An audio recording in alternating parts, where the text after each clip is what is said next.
Play that clip of the guy saying, "My disappointment is immeasurable and my day is ruined." That's the look on your face right now. Hey, all you folks at home. I want to share something with you, but I can't because it was deleted by an unhandled exception error. I am at peace with this because I, having had the experience, am deeply satisfied with it. I'm filled with a sense of appreciation for the conversation that I've just had up until this point. And though there's a mist in my eyes as I wistfully gaze at the past, it is only because I cannot share it with you, but I'm glad to have had it myself. If only you could even imagine the journey we've been on for the last hour and a half of conversation with our guest, Trixie the Golden Witch. Yeah! There was a part in the podcast that you never got to hear where I talked about being at peace with death and the passing of ideas and letting things go. And we did it, gang. Yes. Mission fulfilled. This is the self-demonstrating article. Yeah. Hi, everybody, and welcome to the Neurotypeline. I am your level 3 overseer, the arch's fast-talking craftsman and indestructible super god, Tarbok Transom, the firebrand with inner peace, the clout chaser eternal, the leftist Jordan Peterson, the only true Christian. I am pretty okay, actually, despite what's happened. The fact you could give a completely straight-faced intro again is impressive to me. Mere minutes after losing an hour and a half of podcast. Who else is here also, I guess? I'm Ouroborista, Oro, filled with dread as we are about to witness something deeply portentous, but hopefully in a good way. It was the last time, but hey, you never know what might happen. Never know what lies beyond. I'm Urcoy, audiophile, phobe, and engineer. More of an audiophobe right now. Audiophile phobe, for sure. I think the best potential outcome of this is that instead of 90 minutes of spiraling discussion in all directions and you showing me and re-explaining everything that's been explained on this podcast, maybe there are people who would have thought it was redundant. They're like, we already know all this. You're just explaining it again. Mm-hmm. So maybe it's for the best in the end. Who knows? Maybe the audience will be like, I'm glad we got the tight 45-minute summarization of conclusions instead of the sprawling 90-minute fucking That would be... No, nobody's gonna be happy about that. They're gonna be like, God damn it. There's one piece of new content, really new content, that we have never talked on the show about before, really, using this exact visual metaphor. And that is this yellow chart right here. Choose one of these dots as the center of your quadrant and pick a zone and do some stuff. That's what we're going to tell you. Yeah. Hopefully you can fill the rest of that in by looking at this chart right here. You got little waypoints, but it's all a continuous thing. Yeah. I feel like just picking up where we left off and because now we've covered the first 15, 16 episodes of the show, and we're getting into what to me is the most exciting part, the new frontier. Yeah. We've settled in that quadrants are the way to go because it's easy to explain to people. We've talked about how to tell between linear and lateral. The particularly what we had discussed was the tunneling effect you get out of introducing people to just 4 categories and then being able to explain within those 4 within the category they've chosen, the 4 that are within that to place themselves, so that instead of trying to pick between 16, it's more like the little fortune teller finger puppet things that I think would be a great way to explain it to people by building one of those. Example on screen. And we've explained the Tarbok slide, this animation. Also, God, why do you make me do this? Yes, I'm putting it on screen. Fuck you. We have I have personally given an awful lot of credit to Victor's context theory. I feel like that is what is at the real root of the heat maps idea. That's worth talking about a bit more. And also just about this Go board design that what I like about it is it's technically, like, if we're thinking of the dots as the points, then there's only 9 categories as opposed to 16, even though it's still set up in a way that, like, you can't, like, there is a middle dot, but it highly discourages you from, like, being the middle dot. You might be, like, close to the center, but you don't have to make as much of a decision about, like, specifically which category you're in. And also... Yeah, you can almost kind of think about it as attractor fields of the dots, like you're always being pulled some direction. And it makes it so none of the categories seem categorically extreme. You can be an extreme version of a category, whereas, like, human calculator on the original chart, sounds like really intense, and, like, only a certain kind of person can even fall into the category, which kind of means that, like, everybody who falls into it is gonna end up at the far left end.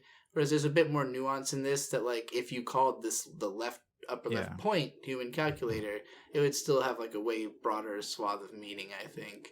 Oh yeah, that's something I didn't talk about, is like, I think this was on, like, our last episode, like, if you land anywhere inside of a box, you kind of become defined by the most extreme of that box, right? Like, especially the corner ones. Not that the corners aren't a useful way to think, but they are definitely a cartoonification of reality, the way that most people read them. I would agree. Yeah. But yeah, to get more into the context thing, there was one point where I had made a chart kind of saying that, like, when I wake up in the morning, I'm in a more linear state of mind. It's like doing one thing at a time until I wake up to a certain point. And when I wake up, the first thing I'm just concerned about is, like, if there's any discomfort I'm feeling, resolving it immediately. So it's just like, my body aches, gotta stretch, oh, I'm hungry, gotta eat, oh, I'm sober, this is bad. So, like, whatever it takes to fix that discomfort, once I hit that, like, that plateau of, like, okay, needs are met, now mind is open, and we're ready to address what's around me, as opposed to just, like, kind of ignoring it or reacting to it only to the degree necessary. Now it's like suddenly, all the options are apparent, and I can decide what I'm trying to interact with, but then narrow that focus back down. So, like, I guess you can kind of think of, like, Maslow's hierarchy of needs as the launch ramp into the stratosphere of the neurotyping chart. It can be kind of like that. And something we talked about in the deleted podcast is that, like, my dad, I would consider a very linear thinker. He very much does one thing at a time, and because of this, he lives his life along a very rigid structure where, like, he has a daily routine and he does, like, the same kinds of things every day because, it doesn't require that pulling out to, like, make considerations about what you're going to do. You know exactly what you're going to be doing that day, and you can do every single thing you do with full concentration all the way through. There's no indecision and unless you're, like, trying to choose what show to watch or what to eat or something, which can be difficult if you're trying to be creative about it and not just, like, have it pre-planned. But for me, like, it's very rare that I would naturally, like, fall into the same rhythm day after day. I never wake up with, like, an exact sense of what I'm going to be doing that day, but it does help to have, like, okay, today, I know I'm gonna start by helping make breakfast, cleaning up dishes, doing, like, this or that chore. There's a certain amount of driving that's going to be done today. Like, calculate what could I do during that drive, what options would be available to me, and, like, making those decisions. But, like, I really enjoy some level of, like, seeing that openness and getting to say, I can do whatever the fuck I want right now, and I'm going to pick the thing that excites me the most, and, like, maybe it excites me because it is work that will have long-term benefit, or maybe it excites me because it's new and exciting and fun to think about this thing right now. But, like, it's that like, the focus that's there at the start to just get me to like a level of survivability and like a self-awareness within the world that I know I'm fine for the day and like I'm going to be taken care of. I don't have to fend for myself. After that is the abstract. And then once you've picked something, then you can get back into the focus range again. You know, like once you started work on it and gotten yourself into the groove. And like, for me, if I'm, I already mentioned rapping on stage is like an extremely focus intensive thing to the point that it feels like time is slowing down. Like, for longtime listeners, I compared this to my description of corner drills. Maybe there will be an annotation somewhere telling you what episode that a discussion appears in, but I'm not going to rehash it a third time. I think I know where it is. Okay. I'll put it there. but yeah, was I talking about the rap performing in the other podcast, or was that in this one? I mean, The Lost one. You have talked about it in the Lost one. Yes, Okay. the last one. So I was saying in that one that like the closest I feel to being like a pure instinct phase is probably when rapping on stage, and it's because like there's so much to keep track of. There's like every person that you can see, their reaction to whatever you're saying and doing, like, you know, keeping track of the lyrics, trying to stay on beat, and like the level of focus that I go into in order to do all of that makes me realize I'm like way more overpowered to do it than I normally would think. Because like there's a lot of meta stuff that's gotten out of the way, and Yes. you're in the present moment such that perception and action are the same thing. and I'm beholden to so many goddamn people. You know, even if it's only like 10 people, that's a lot of damn people versus yourself. Where like in the studio, I can sit there and overthink shit and like try to get it just the way I want it. But if I'm trying to make it just the way they want it, I have to study who all of them are and what they want, you know, and like try to deliver it and be constantly reacting to that while still doing the performance. And so the part of me that thinks it doesn't know the lyrics just shuts the fuck up and lets the lyrics come out, you know, like, because I don't have time to second guess it. They just have to flow out in this order. And if you fuck up, you can't think about it. You just have to roll through because you're going to keep fucking up the more you think. You just, you know, it's all about maintaining that fugue state. And, you know, it's why you do have to kind of know your material before you go out there. When you've been camping a lot lately, and I want to know, have you ever run through a wooded area not on a trail?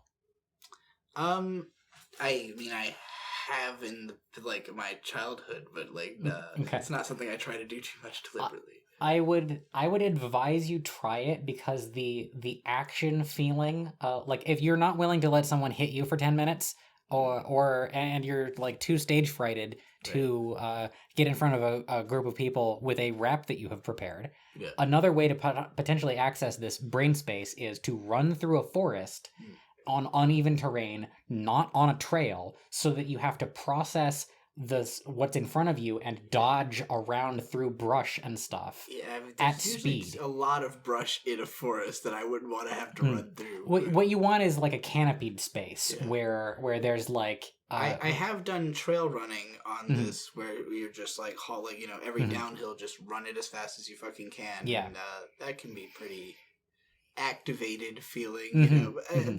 For me, a big part of it is the navigating, and this is something I've gotten pretty into as we've been driving around. I bought a road atlas in Bryce National Park, and like just being able to like correlate what you're looking at to like knowing spatially the relationship between everything in your environment gives a certain sense of power over it, that like I know where I am and therefore I know what to look for, you know. I know what could be happening in this place because of the fact that I have looked at it and I know about it. And like in the short time that we were in Bryce Canyon, I learned like everything I could in that span of time about the place, both through walking around it extensively, seeing it from lots of different angles, learning about the wildlife, learning about that stuff.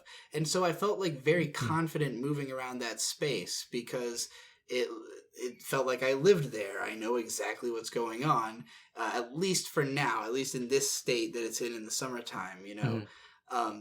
And if I went back there, I would have a certain level of like, okay, I could take you where you needed to go without even having to consult a map, because I read the map so much while I was navigating it, and it's like you just keep learning the space over and over again. So in the same way that, like, you know, if I were to pick up Zelda Ocarina of Time, I would know exactly where to go to do anything, not just because of the game design leads you, but like I've played the game before. I can perfectly picture the entire world inside my brain, you know? Yeah. And you can mentally place yourself through, like, if you start with a screenshot of a room, you know how to get to another room anywhere in the world from there. Right, exactly. And I can picture, like, I can do it like at hyperspeed in my brain, just like warp myself through the whole thing because I've just got such a vivid idea of it. And to some degree, I can do that with parts of America. And there's a ton of missing details and white noise and just stuff that doesn't look like anything. But, like, if you've driven through Nevada, for instance, like the drive from LA to just like anywhere through Vegas, because like the route that leaves LA, it goes right up through just the bottom tip of Nevada, and all that's there is Las Vegas, right smack in the middle of the desert, and then a bunch of like tiny little towns leading to and from it. And so like you know exactly what that road is if you've been on it like twice. You could tell anybody you encounter what is on that road. You fucking know because it's the same thing every time, and like it's the only road that goes through this whole part of the country. Like necessarily, if you're traveling through to and from LA, you're going to pass through Las Vegas, unless you're taking a northern route, which you just wouldn't. So like, yeah, that extreme familiarity with it. It's like I feel as though I can do that drive in my brain. I can just picture everything relevant between LA and in Utah. Even though obviously I can't literally do that, but it feels like it. And that sense of power over the world, it makes the world feel smaller and more manageable, and like you can do more inside of it, and like you really understand what you could get away with or what your limitations are.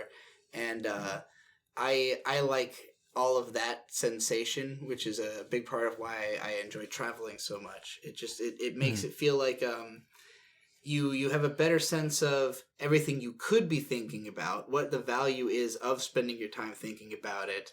You know, I feel like I'm getting like really fucking like heady here, but hopefully I'm still making sense.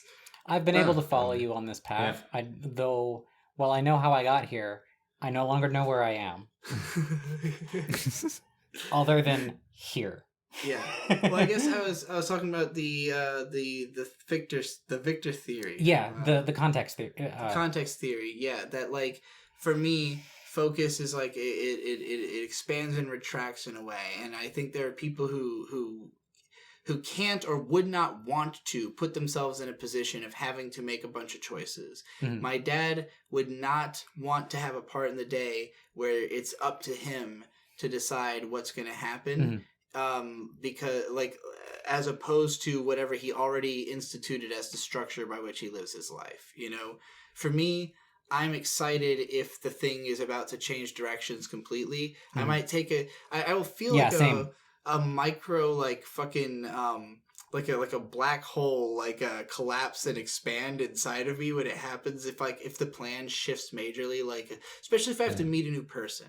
If somebody's telling me like, oh, we're in town and my friend just said that they want to say hi, I'm like, all right, I'm about to like fundamentally alter as a human being because I'm about to have a new interaction with a personality that I've never had to interact with, and like in interacting with this person, I'm about to learn something about myself, and I don't know if it's going to be positive or negative, you know. So there's always like that trepidation and anticipation of like, all right, I better steel myself for becoming whoever I'm about to become, you know. And it's also in part this narrowing of the world you talked about. Not only streets, but kind of every person you meet has another kind of experience of reality that you can tap into, and society suddenly makes more sense and you can navigate it better. Yes, that is very, very true. And I really think it's something that's missing on the internet.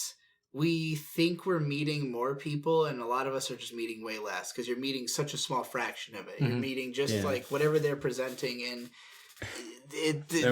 there's a lot you can hide when you're just talking in text, especially, you know. Yeah, that was part of the one episode that we lost also. We were talking about how important it is to actually go out of your way to talk to people who aren't in your bubble, who are really fucking strange, because technically the internet offers you huge potential, but you aren't using it, you fucking idiot.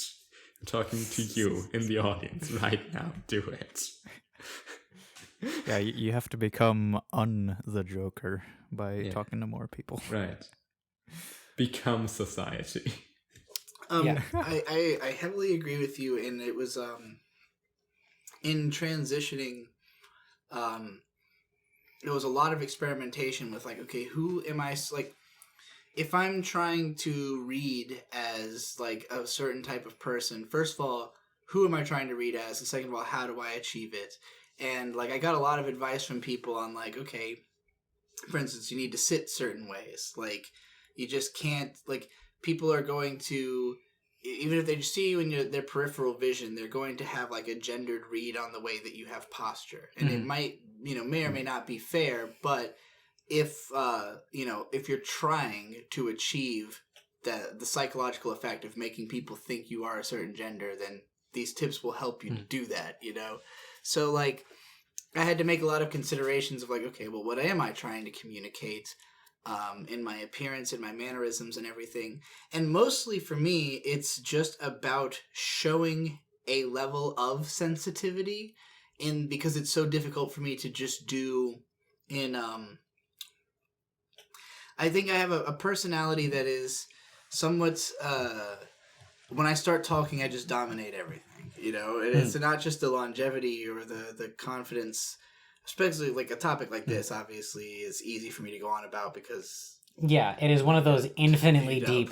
Well, and I've given it more thought than most things I've given thought to. Like, I'm the type of person who, in most situations in real life, like, if I don't know anything about the subject being talked about, I'm not very talkative. I'm somebody who kind of... A lot of people can't get a sense of me until they get me talking about something, and then suddenly stuff just starts clicking as I start going on, because they're like, oh, okay, now I see who you are because I've gotten to hear you talk about something. But, like, I'm not just the sum total of the information I can dispense or things that I can express well through words. And I think when I start talking, because of that confidence and the commanding part, it gives like a certain image, like, oh, okay, you're aloof because you're smart and you're thinking about other shit while we're having this conversation. And that's not the case. I am trying to navigate my emotions silently over here, and I don't know what to say. I just don't know. Like, and then that's one of the great insights about the neurotyping system is realizing that there's more than one potential explanation behind an observed behavior in people, where people who think that about you are expecting a categorical they're expecting a categorical explanation to be the case, when actually it's an impressionistic explanation that is the case. Sorry for smoking in the middle of the podcast. My as I say in one of my lyrics, my dad used to joke I'd replace my heart with a second brain.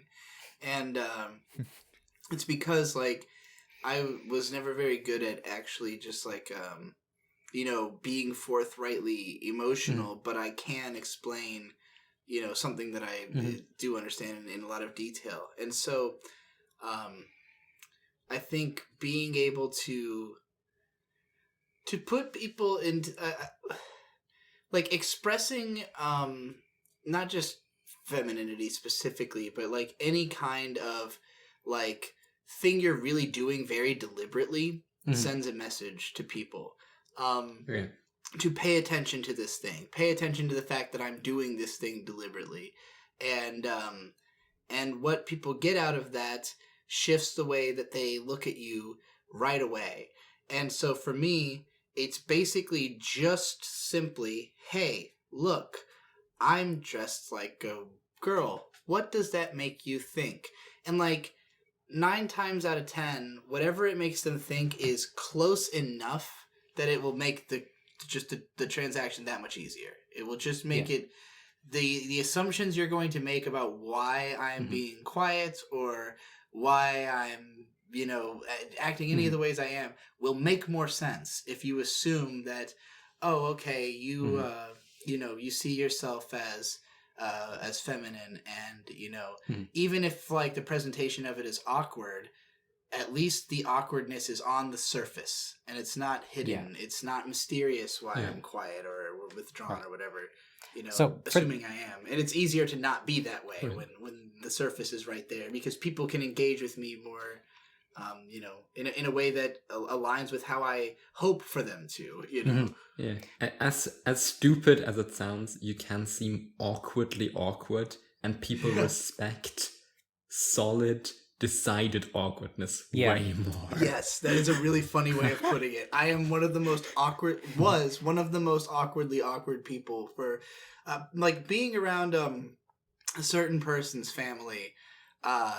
Put me in the most like awkwardly awkward state of mind where like I don't know how to engage at all. So like I'm totally just a brick wall of like agreeableness, because I'm extremely agreeable in situations where I feel the need to be. It's just like, I don't know how to communicate with any of you people, so just if anybody needs me to do anything, I'm here and I'll do it, and I'll do it right away, and I'll do it well, and like, you seem really helpful, but you also seem like you low-key don't like any of us, and it's like, well, and it's because like if I was being true to myself, I wouldn't have been in the situations to communicate with those people. It's just like I wouldn't have been in there. And like, since folks, I swear this is about neurotyping, but realize that we're in hour 2 and you're not. But like, well, and the neurotyping helped me a lot to come to terms with this whole angle of approaching things in a way that puts the emotions first before the explanation, where it used to be basically, I don't expect you to know anything about me until I tell you, and then I'm going to have to tell you everything, Make sure that the podcast doesn't get... The screen went dark for a second, and I was like... Yep, you felt it drop. No, that's just because I hadn't moved the mouse in a while. All right, I do have one more chart that I want to share with you before we start talking about other things that we've talked about, and that is, I briefly teased this yesterday. This is water theory. Yes. On the categorical side, water. You have like anybody who's listened to more than one episode lately has probably heard us talk about this. On the categorical side, you have ideas are like ice cubes. They're discrete packets. Okay, and they're stable. Whereas all the way on the impressionist side, you have the mix much, boiling.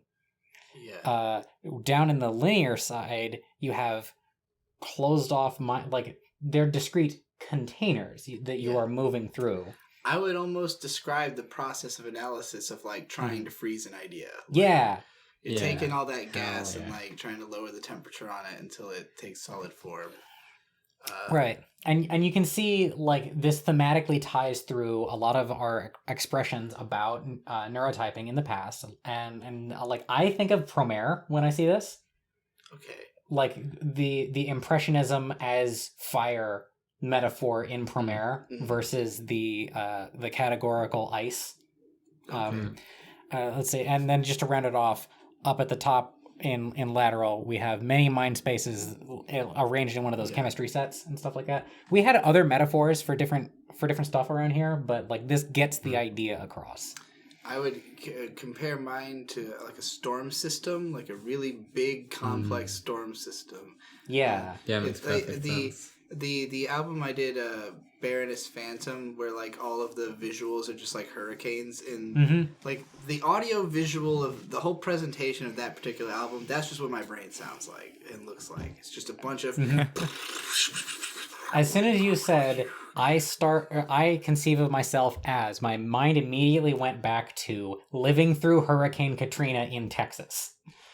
Interesting. Yeah, also, like, that's the thing we argued a lot about, and different people have had wildly different interpretations of it. but you first describing laterality as thinking in clouds is again tying into this. Yeah. And all of it clicks really beautifully. Yeah. I can thank my therapist actually for that, because he was the one who said, like, you know, most people are trying to like go from point A to point B, and you just like go across like this word cloud, like connecting all these random points that are in the cloud. But like what I consider to be lateral thinking is like what you consider to be in the same cloud, because like if you're a linear thinker, then it's like, you know, office supplies, you know, pen, book. I can go on this train of thought about office supplies. And if you're a lateral thinker, you're like, you know, things that remind me of boing, this animation from this show. This, like, you know... I'm thinking of the game budget cuts right now. Yeah, right, exactly. Like, just totally fucking unrelated shit that sounds like gobbledygook if you try to explain it to somebody. But there's a constellation there. Yeah. A constellation, I think, is the perfect... like, you are seeing stuff, connections between these things that are billions of miles apart. Yeah. But because of your perspective, they look like they're close together. Yeah. And they form shapes that have meaning. And you can see all of that interweaving through itself. Yes. And it's a far angle versus a close angle, sort of. Playing connect the dots with the stars is how you make art, you know? Yeah. Yeah. Or glyphs. Hashtag the Owl House. Go watch the Owl House. Yeah. Good show. Definitely watch the Owl House. All right, so I want to talk to you about the third dimension of neurotyping. This is a very recent discovery for us. All right. I always knew there would have to be a third dimension, but I could never decide what it was. Yeah.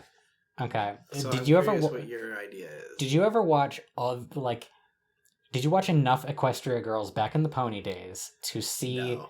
To see. Okay. You only saw the first one. All right. Well, there's this short of Sunset Shimmer explaining her experiences with magic. She is the roll up your sleeves and get your hands dirty kind of scientist. Okay. Whereas Twilight is a book learning kind of scientist. This is like the thing for me. Oh, this is awesome. Yeah, I might still want to go. I have strong feelings about this that I will come back to. Okay.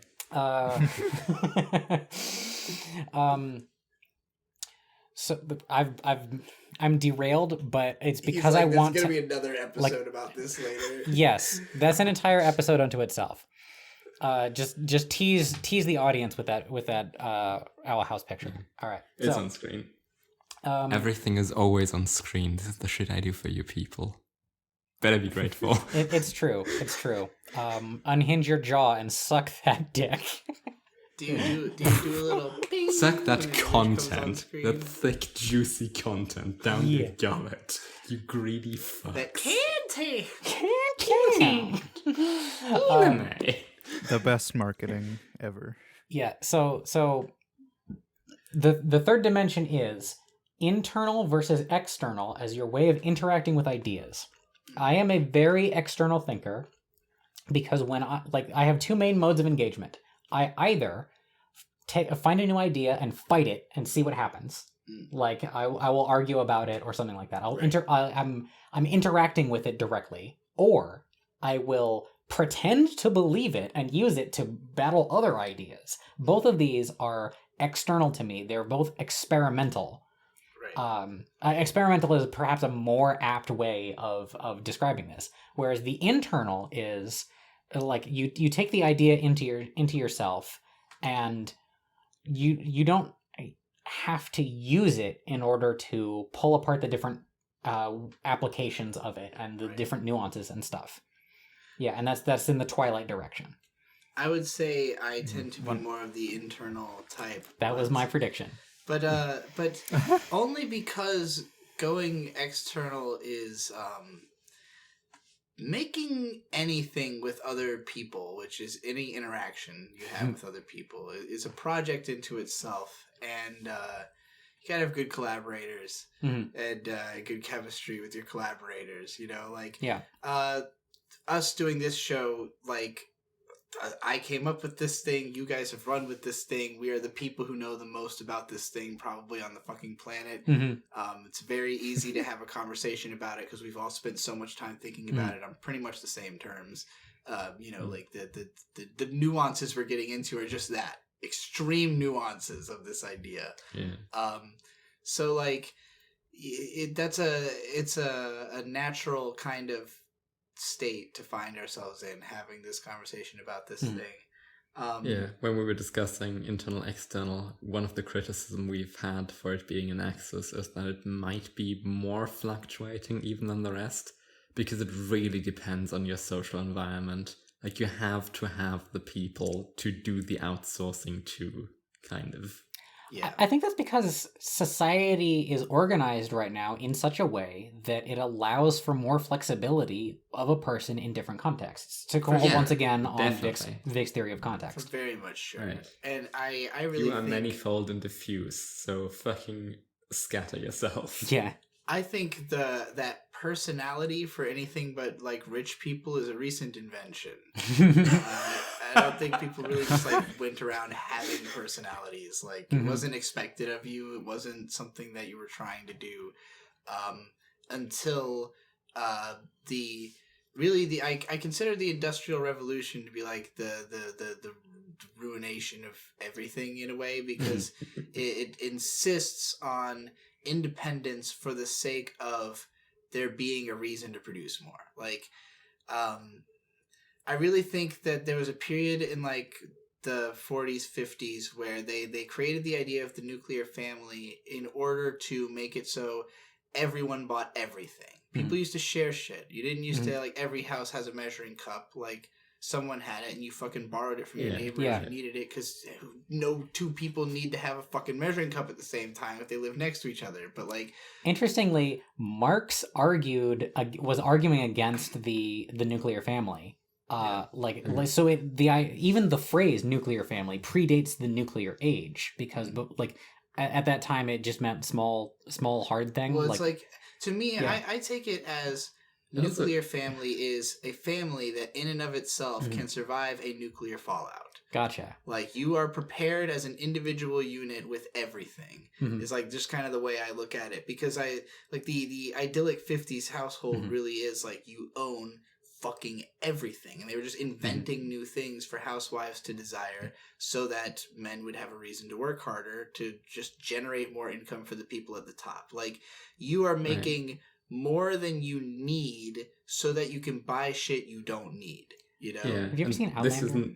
This is an instance of markets working, but markets working in a way that is hugely dysfunctional. And that fucked over future generations. The exact measuring cup problem is that you have a thing that used to be worth something, and now a measuring cup is so cheap that literally the effort to go to your neighbor's house and borrow one is worth...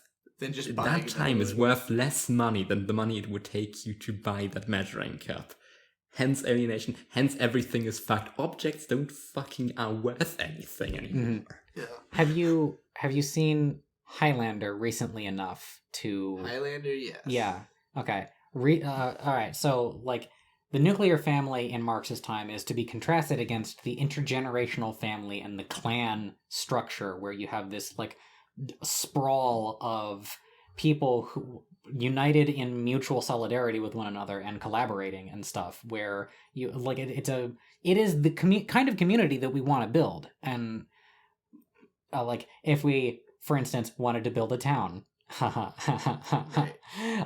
like, this is the kind of thing that we are trying to construct, is these interdependent interrelationships, where we're all interacting with one another all the time.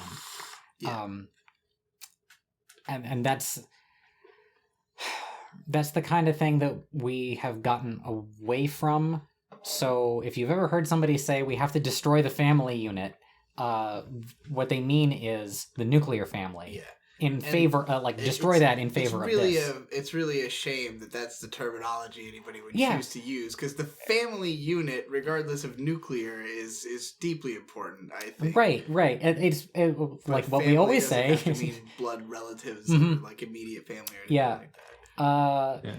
Our people, the socialists, have shit marketing. Yeah, no, they're not great at That's it. what we want.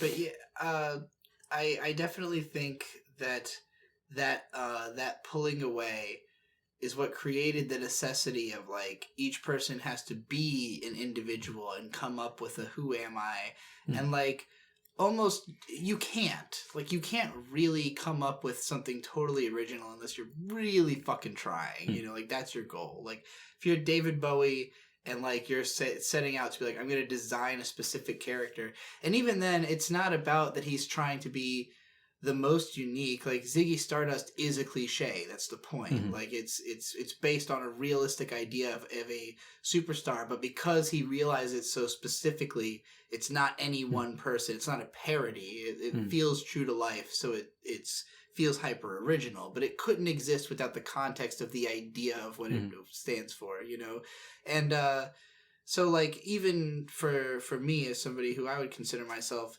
pretty fucking distinct. There's not a lot of people who could say they have the same trajectory I do. But as a highly specific person, I regard that highly. But at the same time, like there's a ton of obvious DNA where like you know, there's a lot of ego raptor. There's a lot of there's an identifiable signature style. Yeah, well, and just people whose lives trajectory just happened similarly, or like who had similar, like when I compare myself to Ego Raptor, like some of the flaws that he had to overcome as a person are the same as the ones I did because of like having similar personalities, leading you to come to similar conclusions and act similar ways. And then find yourself down the line having to learn similar lessons about it, you know? And, like, we haven't come out the exact same way, but, you know, because of the fact that we were kind of doing this thing in parallel, and, like, he wasn't aware of me, but I was aware of him, and so my perspective on him affected, you know, my ability to change and evolve as well, and, like, and compare notes in a way that maybe could have benefited... you know, maybe it would have benefited him to have known my perspective on him along the way. You know, like, ultimately, I think I got more out of that relationship than he did, since he has no fucking idea who I am, you know? Right. And at best has gotten, like, $40 out of me or something. Yeah, but we're also, in part, talking about, like, a hypothetical world in which he like, knows what you have seen, too. Yeah, so you're kind of thinking about personality like fashion, like beauty standards, or something that originates sort of in the upper echelons of society, and then you're trying to imitate and you innovate on it, and you're kind of building a similar thing but from different materials. I kind of disagree with you, because as a virtue ethicist, I think of like beyond my skills, beyond the decisions that I've made, and my preferences for things. Like, I don't necessarily want to anymore reduce myself to my preferences for stuff. Right. I do have a set of principles that I evaluate and take into myself and cultivate within myself. Yeah. And by judgment, by good judgment, try to apply those to the world. And, principles and how to apply them and stuff is what I think of when I think of a personality. Yeah, I definitely think, like, everybody has always had a degree of personality in that, like, you have a certain temperament, a certain approach to how you think of things. But, like, throughout most of history, especially for the poor, like, the nail that sticks out gets hammered down. And whatever is unique about you is the part you're going to ignore and put away. And it's only, like... post-industrialization that I think people were encouraged to be individuals, and at first that encouragement... The metacognitive part of personality, the kind of thinking about why you do things a certain way and why you think things a certain way. And I think that it had an unintended consequence of making people have to understand psychology, because like you... Like, in order to successfully decide to be a certain person, you have to figure out how to be that person. And that requires, like, a certain level of reverse engineering, you know? So, like, for me as wanting to be somebody who, wrote great analysis videos, I had to watch a fuckload of them. And like a lot of my early stuff is literally copying the techniques that I see people doing until it congeals into something that like is my methodology. And it's not that I'm like trying to actively turn it into something unique. It just becomes that because I'm pulling from different sources than those people individually are, and amalgamating something new out of it. And this kind of lends credence to the RPG stat graph view of neurotyping, which we talked about in the Lost episode, where if you apply that to this third dimension, then that is examples of you having engaged in exploring an idea by trying it out. Right. When at rest in your normal state, you seem to me at least to be the internal type. Yeah, for sure. I am more the type to process things, to discuss with myself, to try and figure out why I think what I do, and like and really try to again be more practical about things than I used to be. Much more of a spiral thinker, and like back when I made the neurotyping chart, I made the lateral thinking video, which is just like which we my mind is going totally fucking out of control making that, which we did re-upload to this channel. You can see it linked in the description. And it's not that I'm like somehow a less lateral thinker now, but I am not allowing myself to indulge in that cyclical thing all the time. It's like if I start to feel myself getting trapped in something, I can cut myself off and say like, you need to go do something. You don't have time for this, or like this isn't helpful, or this isn't gonna or you've already thought about this, you don't need to go over this again, that kind of thing. And so I've found myself being less and less of I'm just sitting here spiraling in through random thoughts. I'm trying to point it at something. I'm trying to say like, okay, think about your book, or okay, think about your videos that you're working on. Like run through the task list again, like apply this to something, if you can. And if not, then whatever. But like, I really try not to get too lost in the weeds just because, ultimately, the neurotyping chart is meant to have practical application. It's not just about the theory. It's about like helping you to communicate with people, and right? Like, understanding why people think different from you. And that was an overnight success too, because like it has massively impacted my relationships, not just romantic, but like all of my relationships. My friends, like it is the best explanatory lens through which to engage with people who are different from me. Right. And it was only something that was like necessary for me to think about for a while, of like literally meeting people and thinking about their categorization, or thinking about every piece of media or everybody I've known, or like where I've fallen at different points. And then at some point it's just like I instinctively just get this now. I don't need to say, oh, you're an overseer. It's just like I meet somebody and I know what kind of person they are, and like more on the basis of I'm not really thinking of them as like, oh, you are an overseer, but like thinking, oh, you're like this person, this person, this person, and all of you are kind of can be described in this and this way. I would find you in this constellation. Right. Yeah. And it only, like, the necessity to label what that is only when you're comparing it to something else. Like, otherwise it just is what it is. You don't have to call it a name. But the ability to observe that there are certain types of people, and then to be able to interact with them effectively because you recognize the patterns and you've dealt with it before, that is the power in it, you know? Meeting more people is the best way to do that. What'd you say, Urcoy? People, I mean, compare, you make these like clusters with other things, not just like neurotyping, but this is like, you don't think about those comparisons in the same way. And so this is like a process of filling in some gaps that were there. Yeah, now it's just like easier to make more connections. A lot of it is stuff that a lot of people probably instinctively understood to some degree, and then having it contextualized, it's just like it all snaps into place, and you go, "Oh fuck, it is like Yeah. this. Also, like with the colors, having a name for it just intrinsically helps. Yeah. It do be like that sometimes. It do be like that sometimes.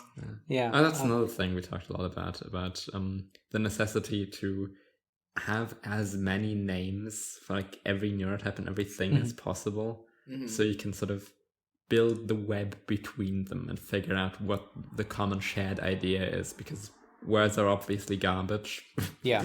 But we can find pointers between them. There's a reason I've repeated myself so much over the years is that like you don't know what combination of words is going to be the one that works. Yeah. Like, Right, yeah, exactly. So just keep throwing labels on it until someone says like this, and then they can see all the connections to the rest and build a more nuanced picture.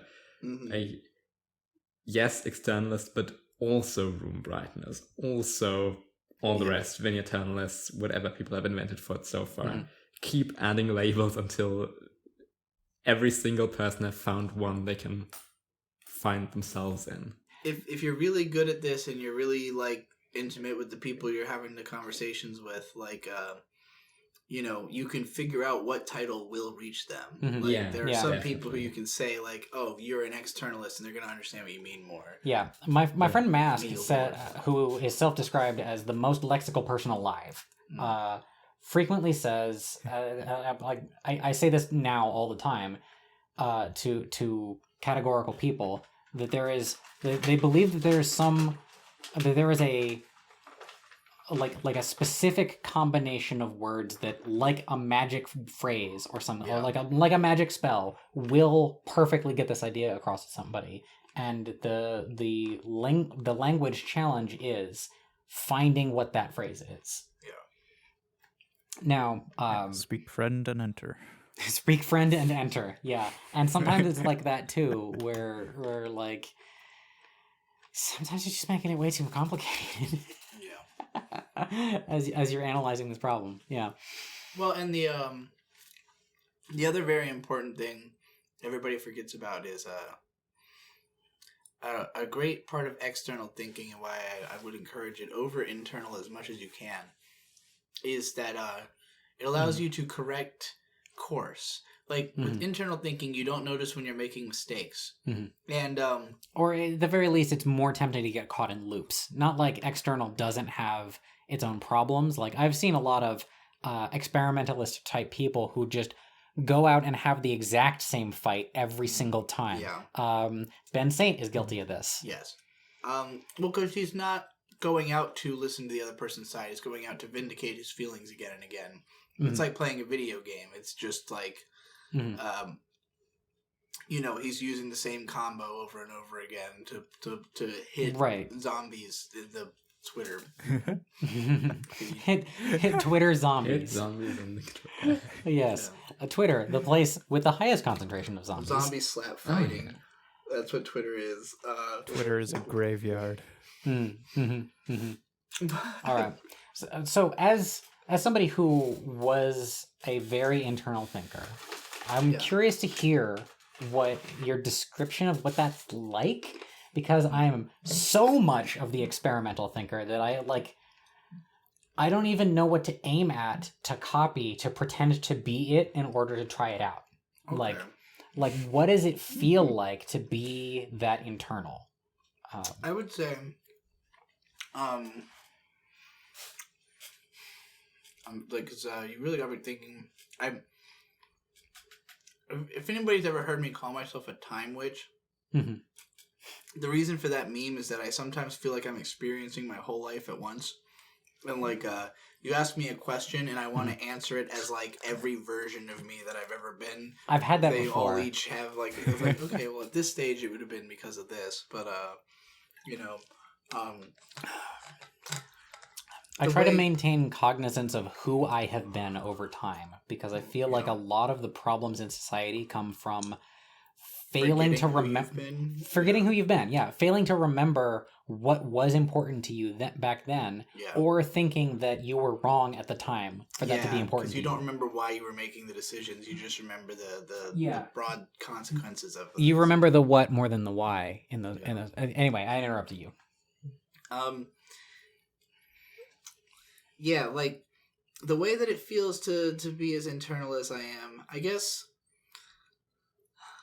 because when I think back on my childhood, I was very insular from the start, and so like I probably would bounce ideas off of my mom, and so I'm basically used to always having somebody who I can talk to, but usually who is just a receptacle of listening to me, like very one-sided conversations. Because like talking to Victor growing up, like he wasn't thinking about shit, you know. He was just fucking being a kid and having fun. We love you, Victor.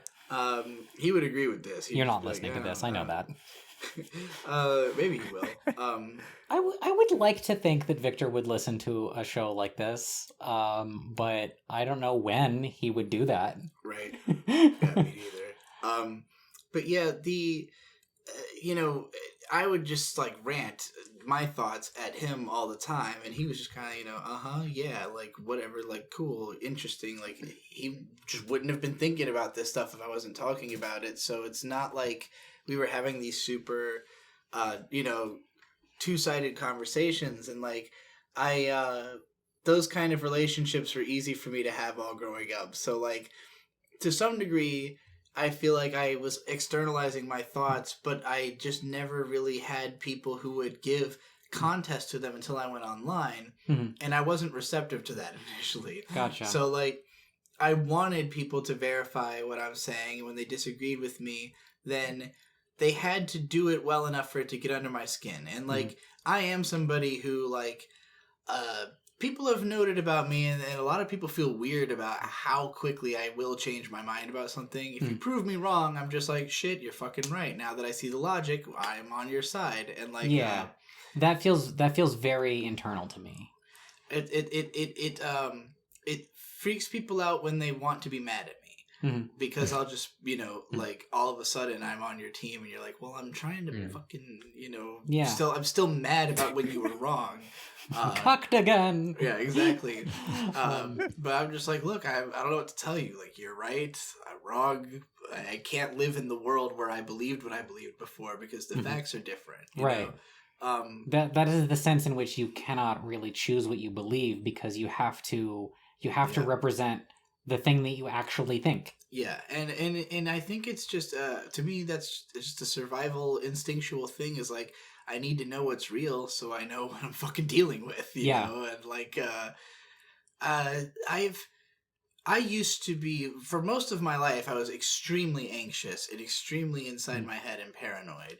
And I've talked about things like when I was like 12, like if I was walking to and from the bus stop, like I just would be so overburdened with thoughts. And like, I think the reason I like kind of play music in my brain a lot is that it helps to just not have such a storm. Like there's something kind of taking up space. As a lateral person, you're keeping some of those threads busy processing that music. Yes, exactly. It's like, okay, keep a song going, or listen to music. That just like, you know, keeps your brain from being able to do too much shit, because it's trying to process all this shit happening. And if anybody's listened to my music, my taste in music, it's all like chaotic, fucking ridiculous shit that a lot of people don't want to listen to normally. You might call it challenging. Yes, challenging is a but again, it is to distract my thoughts and make them, you know, focus on a point, so that they're not just bouncing all over the place or being anxiety ridden. And I have finally learned to be able to be in silence for long stretches, because I'm not anxious. Like the thoughts aren't actively aggravating me all the time. And like it might, like I might be justifiably mad about something, like if something pisses me off, and I have like a period of being in a bad mood about it, sorting through all the feelings, and then coming to a conclusion, and then being ready to deal with the rest of my day. And like, that is I think that's the closest I've felt to like what I assume being neurotypical is like, is like being able to do that, because it wasn't like that for me until more recently. It used to be like, I'm just going to keep thinking about this thing and spiraling through it until I can express it in some way and have that expression verified by somebody else, you know? And so, but that verification, you know, if I'm talking to like my ex or my brother growing up, or people who, or like fans who aren't really fully engaged or paying attention or just kind of nodding along, you know, because like the stuff I say sounds smart and it sounds right and it sounds good. And like, I used to think that it was like safe to just unchecked share every thought, you know, and I don't think that it's necessarily safe to do that. And in both like a self-protection and in a protecting other people kind of way, like that's very interesting to me because as a highly durable person, I feel like I am secure in doing stuff like that. The only reason that I might withhold from being that forthcoming is just like pragmatics of the lack of trust in other people, I guess. Maybe this is a result of like part of my transition is also at a certain age my motherly instinct started kicking in, and I felt this need to sort of take responsibility for the fact that people are gonna like look up to me and stuff, and not in the sense whether you want them to or not. Yeah, and the criticisms I've always gotten have been more about like being correct about things or about like encouraging, you know, wrong think or certain lifestyles and stuff like that. I am much more concerned about teaching about like people who are following me aren't learning life skills. They're learning about anime. And it worries me because I've reached a point in my life where my lack of life skills is deeply concerning to me. Well, you and I should be better friends. Well, yeah, and you have tons of like general life skills, and like the camping has eased a lot of my mind where I realize how easy it is to survive. That like for me, growing up has been a long series of realizing, oh man, social safety nets are fucking real, and like it's all about like how you perceive the level of like difficulty in the world has to do with what your expectation is. If your expectation is just survival, survival's pretty easy. It's not that hard to survive in America, you know. Like lots of countries where this isn't true, obviously. Right. If you live in America, it's harder to die. Like you'd have to actively be fucking trying. Yeah. And so like, if your baseline is just like, I want to be able to survive, don't fucking sweat it. You can do it. If your baseline is, I want to feel fulfilled in life, well, like, now you have to set up a standard for what will make you feel fulfilled and then realize that standard. And that's a whole fucking can of worms that, you know, like, to a lot of people, like, even the thought of me just stating that, like, a thing you can just do is like, what the fuck are you talking about? You can just do that. You can, it's just hard as shit, you know? Right, and like, they're so challenging to you about it because they don't know. Yeah. Yeah. So there's two thoughts that I'm reacting to all of a sudden in there. One is, you said you had a lot of anxiety. I only recently have even been able to conceive of what that is because I've determined that I am immune to anxiety. Shower me with envy, please. Seethe. So that's one angle. But I would like to keep myself on track and instead say, you've helped me to refine my expression of internal versus external. It's not necessarily that you're not trying out your ideas, because obviously you are. You described a lot of like talking to your mother and stuff like that. I think it's more that when I am doing it, it's not that I'm necessarily needing to do it outside. It's that I need to be in a state where I'm improvising rather than going through it not improvising. That kind of fits with there was that like metaphor about like looking over the stats of gear and then picking, and then versus just putting on gear and then trying it. Yeah, and then putting on different gear and trying it. In video games, I would rather not read about a weapon. I would rather equip it and use it. Right, exactly. I'm that type as well. I'm just gonna see something that seems like a technique I should use, and I'm just gonna use the technique and see how it works, you know, and if I like it or not. Do you think that then that is an indicator that for a large portion of your life, because of the conditions of your life, you were made to be an internal person, and your natural proclivities are to be external and experimental. Yes. And you hadn't been able to do that. I just couldn't, because I couldn't figure out what the experiment I'm trying to run is until that instinct kicked in of like, oh, I know what I want to do for my audience, you know, and I can't do it from a distance, but I also can't do it to everybody at once. Like, I cannot lead 310,000 people to a conclusion that will satisfy me. But I can lead like probably a couple thousand, you know? And this is perhaps why people who saw your sudden content shift, like, to me, it was obvious what was going to happen because, like, a perfect example of that would have been how they marketed. Yeah. I thought that was like the highest form of art. Is how they marketed. I'm still excited for that. And how they marketed's biggest weakness is being developed with a capitalist mindset to too much of a degree. Where, like, so I never did collaborations with people mostly because of money concerns. I don't know how to navigate negotiations. I am a pushover. I will just give people all the fucking money. Like, I do. I'll help. Historically, this especially saddens me that, like, there's a lot of people who will be like, do you even get paid to collaborate with them? I have always paid my collaborators more than I could afford to. Not more than they're worth. They're all worth. We're all worth more than we're making. Right. But like, because we all live under the squeeze of the occupation.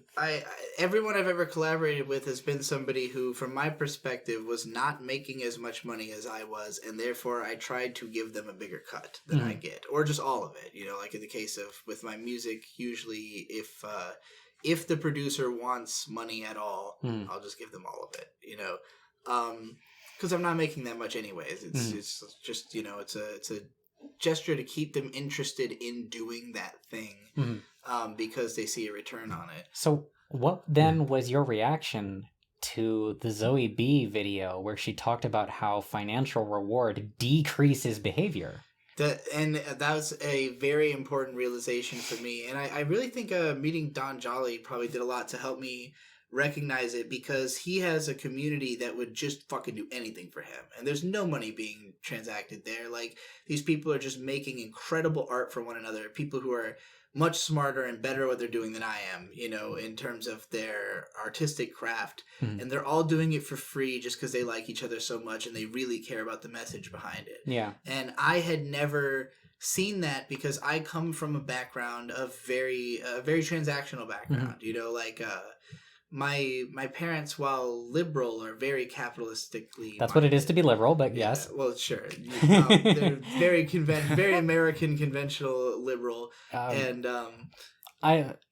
So despite being an impressionistic person, the reason that I'm so like sticky about the terminology with politics specifically is because I feel like the discourse has been poisoned to such an extent that people are unable to imagine what the alternatives are. And so I have to, and because most of the people who are doing this are categorical people, I feel like I have to resist the language of it.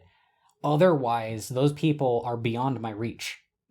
Because I feel like I know what you mean. A politically active, impressionistic person can get it, but a politically active, it's something I struggled with my whole career is losing the categorical people because of the word choice. Yeah.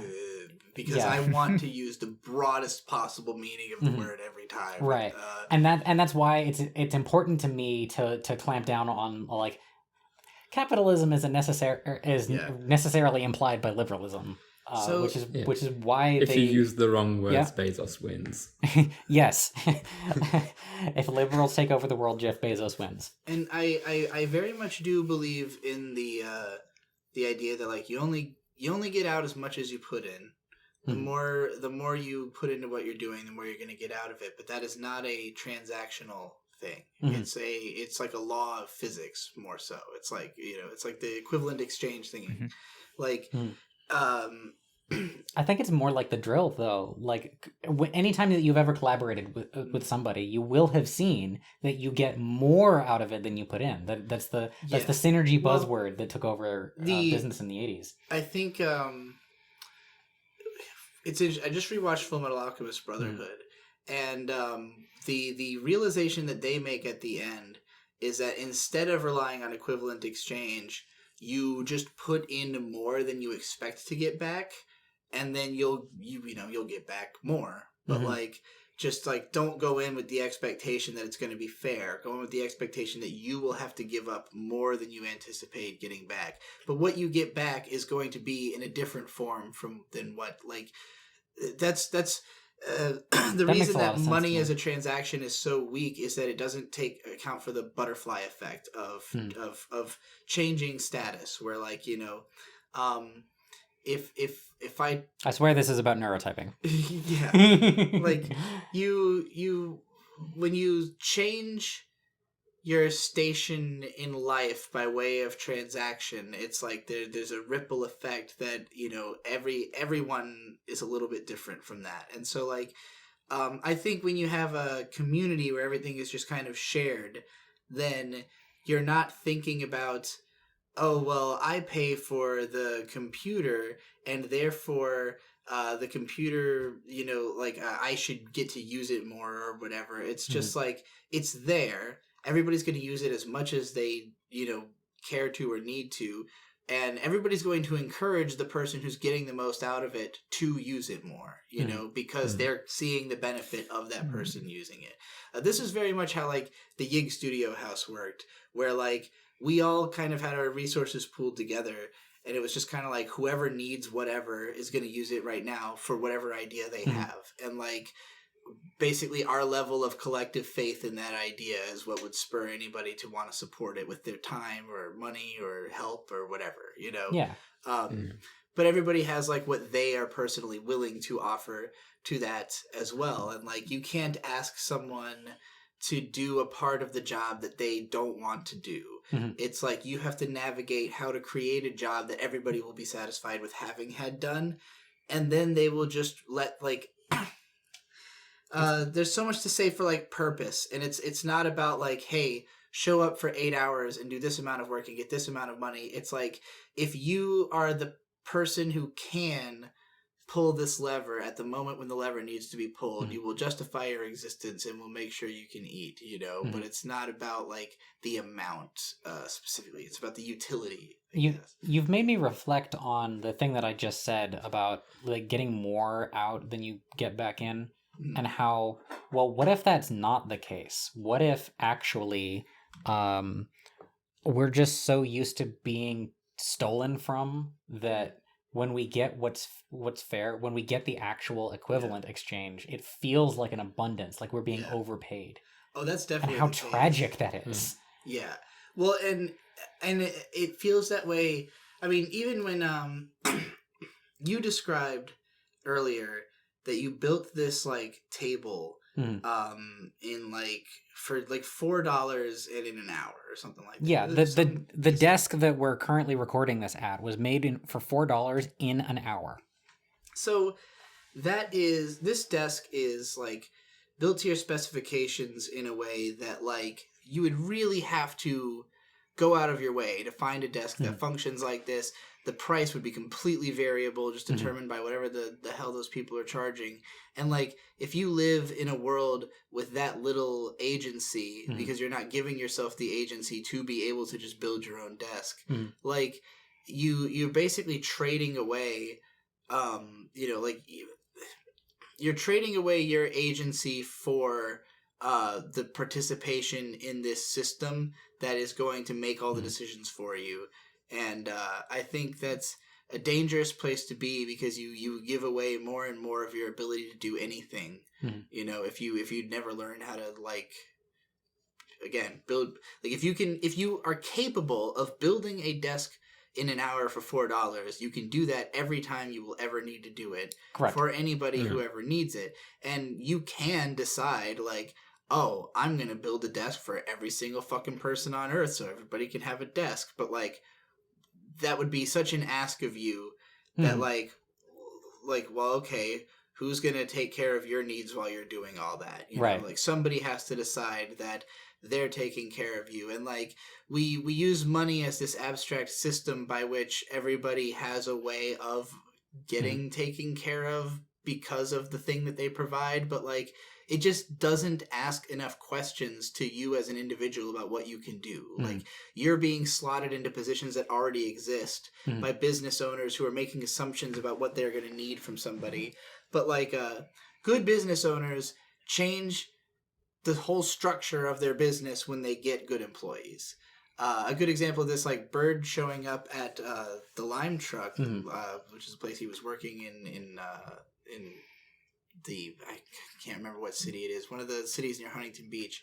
Like, just showing up and being a really good employee caused them to start talking about, like, well, maybe we can open another location now, because like, we just didn't have somebody who was going to work this hard at this job and do it this well until you showed up. And so, like, you, instead of saying like, oh, well, you have to work your way up the corporate ladder like everybody else, it's like, well, no, this is talent. We need to figure out like what the place, where do we put this, like, now that we have this advantage, you know?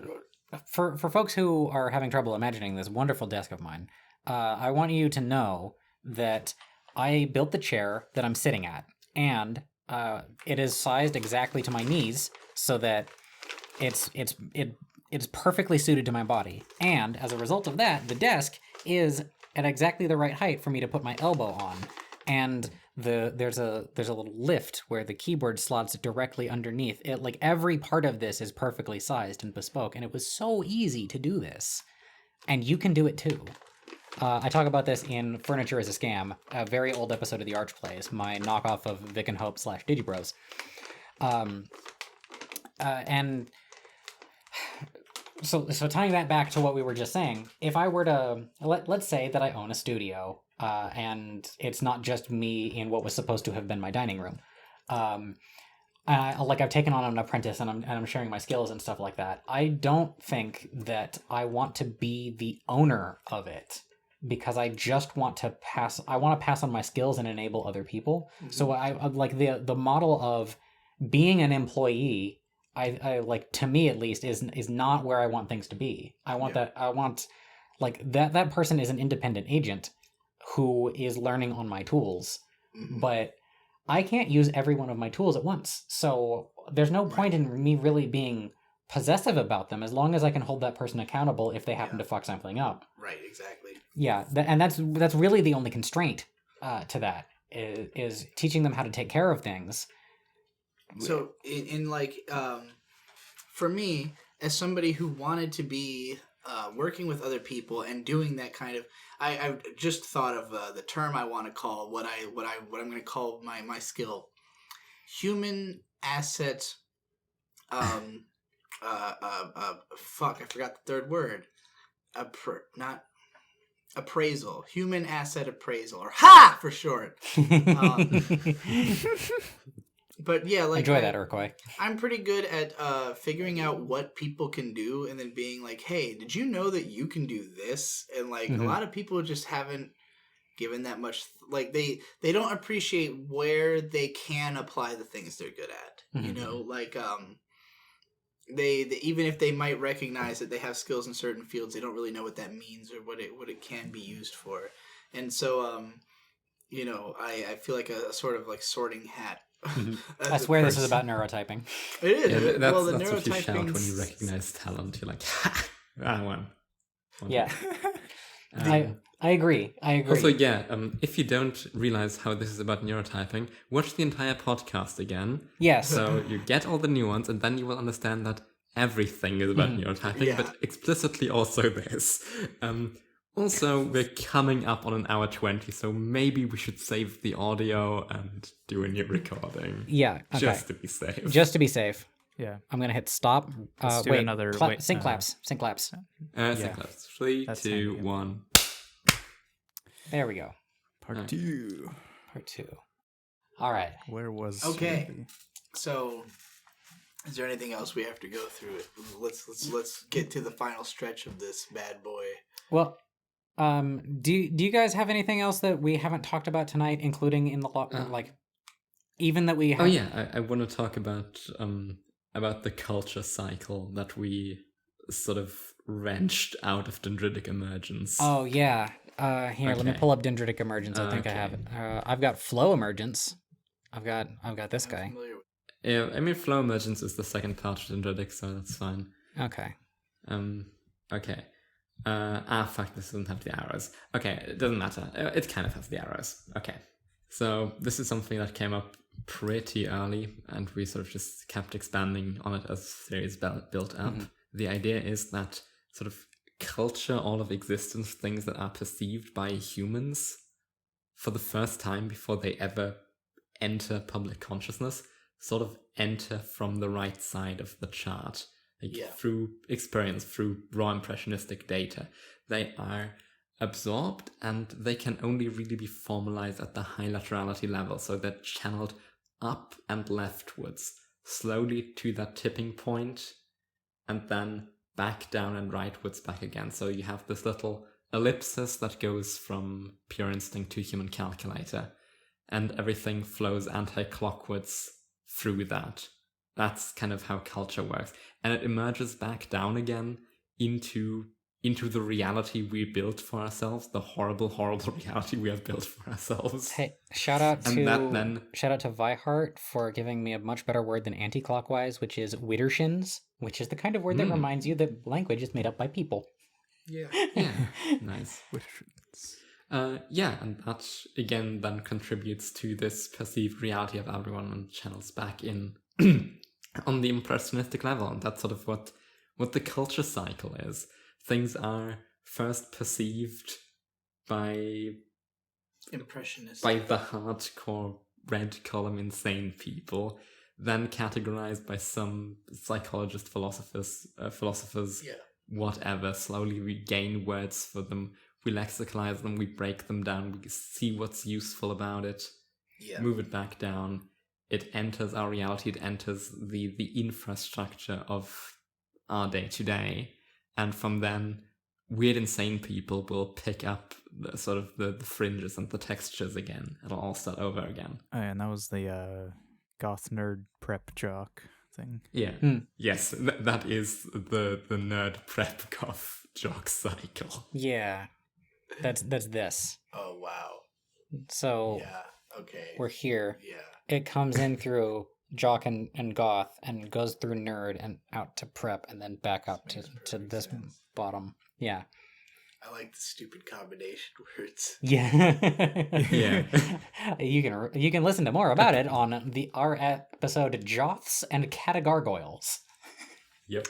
But I mean, God is the perfect example of the aesthetically obsessed person. Mm-hmm. I like prep for very particular about being like a normie. And I think that it's like all of this is the categories are all necessary because we need that pipeline of like we need to have the full digestive system of the body of society, if you will. The new types are the mouth, and the prep is the asshole. Somebody's got to be the asshole. Yeah. It's usually the type A person. And you know that this is a cycle that contains truth because you start on the right and then the pipeline drags you leftwards. Yeah.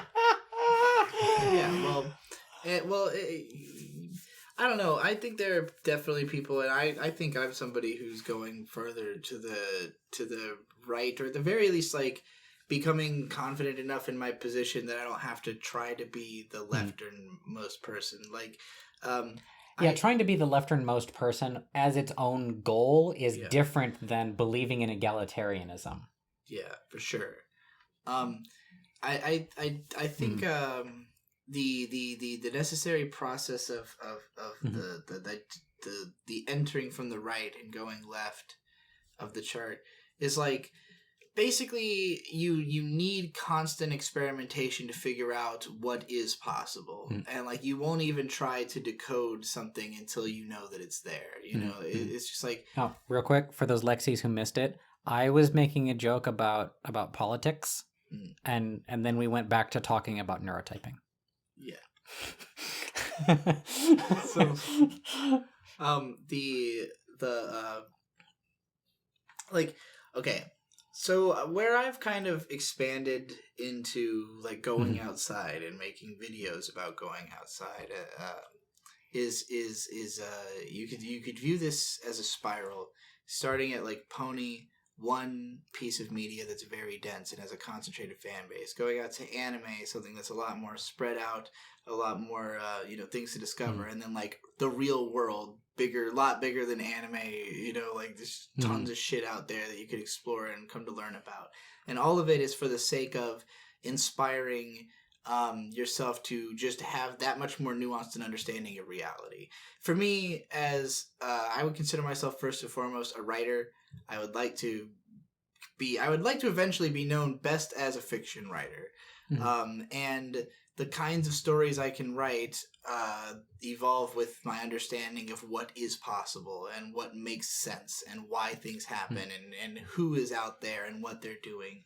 And so I consider it very necessary to keep gathering as many experiences as possible, but I am not the person who is ever going to have the most experimental life, because I am not fueled by that kind of impressionistic drive the way that, like, if you watch, like, say, an All Gas No Brakes video or a Brandon Buckingham video or a Danny Mullen video where, like, they're going to a weird place full of weird people who are doing crazy shit, and, like, each of those people, like, very recognizably is going out of their way to, like, be who they are, and live like this really extreme lifestyle that most people wouldn't, but it's because they're trying to figure something out, either about themselves or about the world, or just like their understanding of how things work is leading them to this very particular way of being.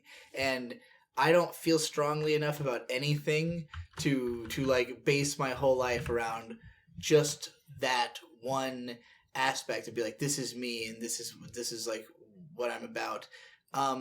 But I'm fascinated by people who are like that, and I want to collect those people and like understand them well enough that I can incorporate them into my own congealed self. So I look at a lot of like new types, like if you're something like a goth, where you're trying to be this very particular thing to the nth degree, I can't do it. I just can't feel that strongly about one aesthetic, but I want to talk to you. I want to collect your pictures. I want to take your inspiration. I want to write a character based on you, and create a narrative out of my sort of recognition of the fact that there are all these types of people. And I would put someone like Dick Masterson of The Dick Show as another example of like a fascinator approach to creating a product of like, he himself isn't doing ridiculous things all the time, but the people he brings on the show are doing ridiculous things all the time, and he's able to entertain and communicate with them because he understands why they're doing it, what drove them there, even if he wouldn't do it himself.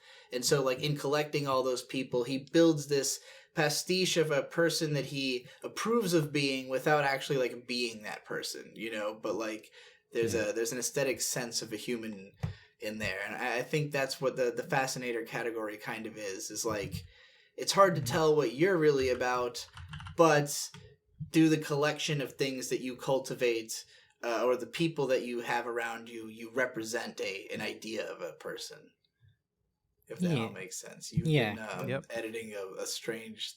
He's been like doing Krita editing while I've been talking for a while. Yeah, it'll make sense in a second. You'll love it.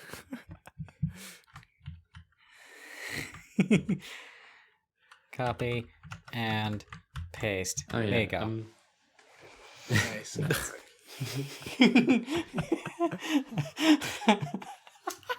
Nice Glock. More like nice Glock. Is that a Glock in your pants? Prerd is the best word combination to have ever come out of anything. I love this chart. I'm very happy with making it. Nip. Yeah. Jip. Another thing I want to ask about, because we brought up earlier, and then I don't even know where the convo went from there. But you were talking about how you start your day off in a different neurotype and sort of shifts. Yes. And we're having a similar conversation in, I think, episode 7 or something, about how the time of the day, how long we've been awake, etc. And also different drugs. Yeah, drugs is one thing influence, that I wanted to hit. Right. Influence the way your brain works and what neurotype you even present as. So I was wondering, now that you've had a lot more experience with drugs than after the original videos, what sort of insights have you gleaned from that? Well, I would say, I mean, I smoke a lot of fucking marijuana, and I definitely think it keeps you in a very lateral headspace. Like, I was gonna say, throughout the day, I've seen the ebb and flow of laterality as you have done and come down. Yeah, from being high. Yeah, for sure. Like, there was a point earlier today where I was like, I was quite high, and it was becoming difficult to like maintain focus on the fact that I am in the room with everybody. Like, and I'm prone to dissociation and derealization. So like, I'm somebody who will either forget that I'm a part of the conversation or possibly forget that I exist at all, you know, and just kind of be totally consumed with my thoughts about that have raced off in another direction. So I would say that being high adds to that, in that once you get on that train of thought, you are more likely to continue exploring it without really realizing you're doing it, and that like you've stopped paying attention. Yeah. And then that's why people who are high see, that's like the annoying part to people. It's like, oh, you're fucking zoned out. You're not paying attention. It's like, well, I'm deep in thought about something that is interesting to me, but you know. Yeah. And this is why this confirms to me that I am still quite lateral, assuaging my fears, because I've been able to, like, I'm not high. I've been able to follow you to all of these places very easily. Yeah, sure. I think I really think most people who would have a desire to have a conversation with me would be because there's that, it's refreshing to hear someone else talk like that, you know? There's plenty of people who I think might enjoy my content but think it would be a pain in the ass struggle, or like they would just get bowled over trying to talk to me at all, you know. I have noticed that there's a certain amount, like, because you are a guest in my house, I want to like offer the floor and stuff like that, but I've noticed as the podcast has gone on that there's times where if I want to make a point before the moment is gone, I gotta break in. You have to.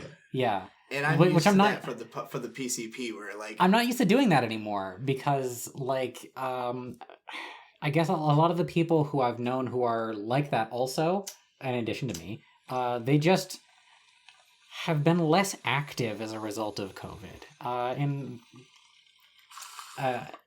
Or maybe it's the ebb and flow of their lives. Maybe it's, I have a lot of potential explanations as to why that might be, but like I feel good getting back into the choosing a place to break in space. Yeah. You gotta be, I think I said this before, but like there's a certain level of insistence on yourself you have to have in order to communicate with people, of like, if you're always willing to be passive and kind of back off and let the other person do their thing, then you're basically saying like, well, other people's ideas are just better than mine. Dead fish swim with the stream. Yeah, exactly. And so like there has to be a certain level of like, well, I know what I'm talking about and I'm interesting, and like for a context like this, it's easy for me to be insistent on myself because you guys are like listening to me. Yeah, sure. The premise of the show is that I'm here to share my thoughts on this thing here. So like, but like, I don't know, if I was in a room full of people who I kind of know, like let's say I was with like Bird's family, if it was like two people and they're like, so tell me about what you do, I might be like, let's go down the neurotyping thing, you know, like this will be 15 minutes, I'm about to captivate the shit out of you. But like, you'd have to have asked me what is something interesting you want to talk about, because like, I'm not just gonna fucking drop the neurotyping on somebody. It's a lot. That is a lot to bring to put on somebody just out of the blue. Hey guys, let me tell you about this thing that I care about, and like, and you know, there are certainly members of like particularly Bird's family that would definitely be interested to hear about it, but like, it's a production. You're again insisting on yourself, and in most situations I am not very insistent on myself because, I would rather just kind of see what other people are going to do. I don't, my instincts of like what to do in most situations are like nothing. I can stare at a fucking wall. I am that level of like capable of just going internal and just thinking about shit that if nobody wants to do anything with me, I'm just gonna sit there and stare into fucking space unless like I can come up with a creative project I want to do. I've literally come kind of to the conclusion that you owe people something. I want people to tell me interesting shit, so I will have to do the same to them. Yeah. Hey, buddy, this is the bargain. You haven't agreed to it, but you better offer me something nice in return after I'm done ranting. Yeah, Well, yes, that's such good as way a to nice get it. gawk.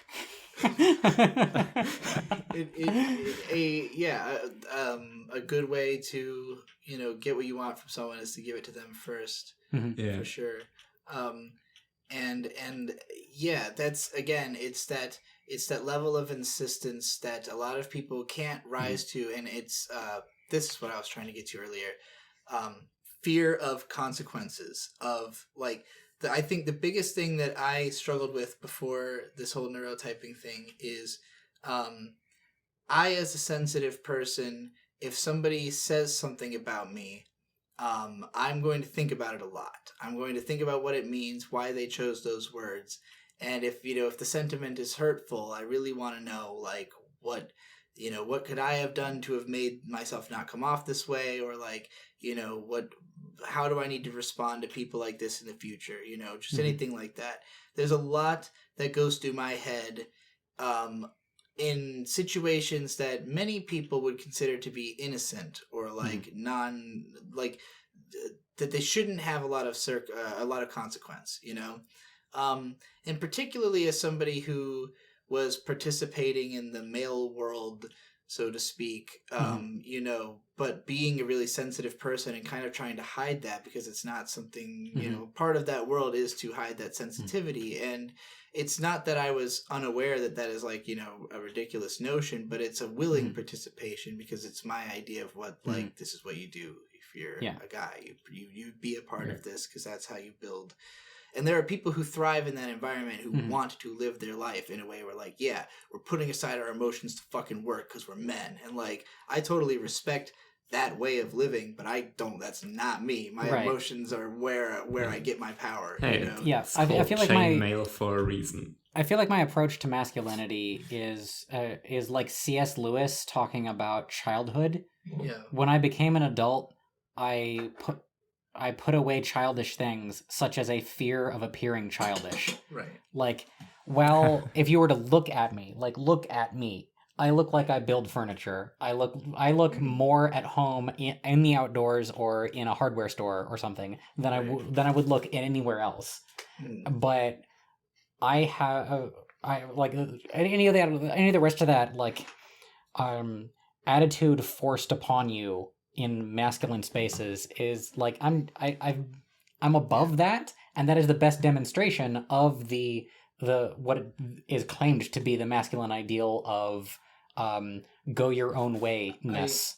I think it's more than the go your own way aspect. It's the being unfazed is what I consider to be like the masculine ideal is like nothing you do can bother me, and like if you're cool, it means that nothing I do to you will bother you. And like the internet is highly steeped in this idealism that like you have to be. There are no girls on the internet because you have to be ready to take anything. You're a soldier. You're fighting for your opinions, basically. It's right, a battlefield. But it's a very negative view of fortitude. Yeah, because like you're denying a whole bunch of your experience, and it's like glass. Yeah, it's hard, but it's brittle.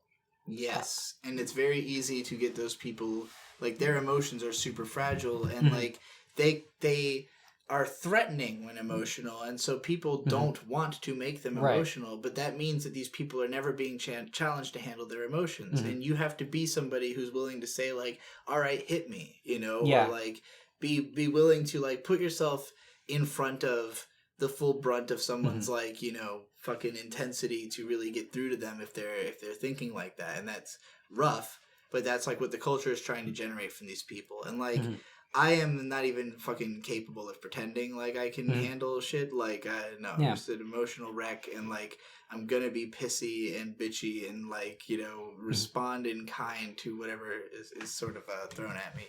So like, there's role specialization here. We're making an RPG party, and you're not a tank.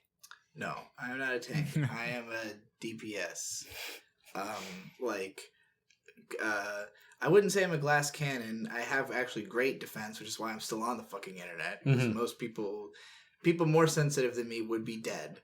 I'm like as sensitive as you can be and still survive on the internet long term, which is, right. But you're not pretty brittle. dead inside. But but like that level of cynicism, like I'm still a hopeful person. I haven't gone hollow, so to speak, in Dark Souls terms. So like I see it as shit, man. Talking about, I shouldn't have made a Dark Souls reference. When that happens, it totally spins me out of what I'm talking about. It's the Dark Souls of conversations number 2.